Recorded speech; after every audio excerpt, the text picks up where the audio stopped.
kumulo na ang herbal medicine natin. Ayan. Ito, 2 basong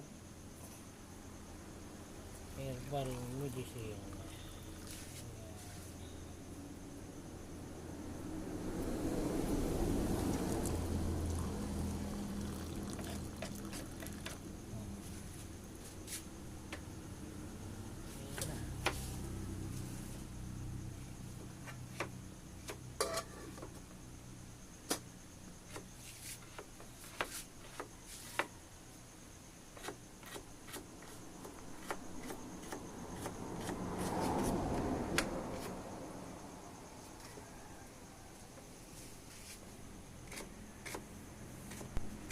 At mag-almusal tayo.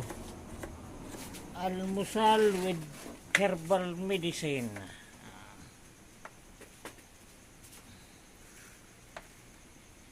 Tinapay. Palamanan natin ang egg.